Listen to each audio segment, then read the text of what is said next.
expanded the idea of the night. The night is just not a stranger who comes up behind you when you're alone in the parking lot. There are a lot of dark places.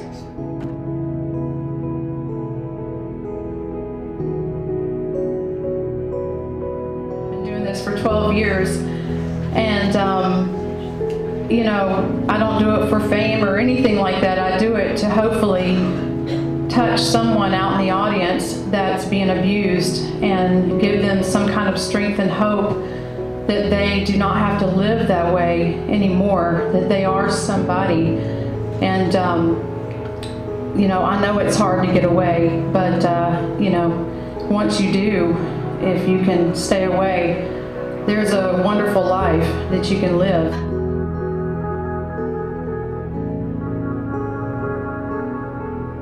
He will kiss you with stars in his eyes, and he will make you shiver.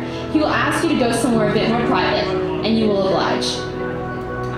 You will go behind the co-ed university dorm, the same door you serenely rehearsed in mere hours ago, and you will have your first real kiss, and it will be beautiful, and he will begin to push you further. You will ask him to slow down. He will reassure you. You ask him to slow down again. He will bite your neck hard. He will bite you to do the same and get frustrated when you're not biting hard enough.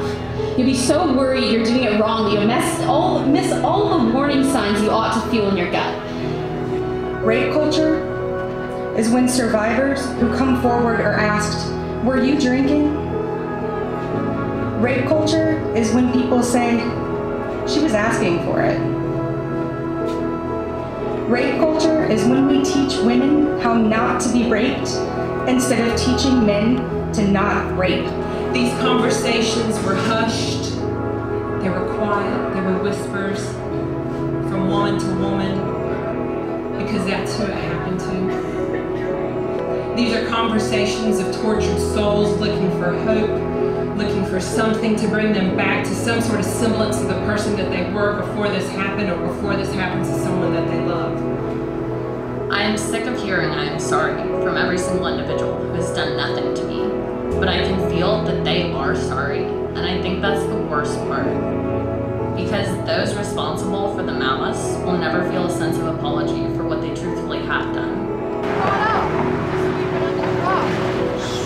You don't talk about it. My family, my aunts and uncles, they tell me when I'm on the front page of the Banner Herald. How dare you? I've always known I'd have a daughter, a strong-willed, fierce little thing, the kind of kid more concerned with what's right and fair than what's popular and safe. The hall monitor and playground watchdog type, public defender, cheerleader of the underdog, the kind of woman who barges through the door without knocking first and speaks her mind without permission or apology. Into the streets, we won't be raped, we won't be beat. Out of the halls and into the streets, we won't be raped, we won't be beat. Out of the halls and into the streets, we won't be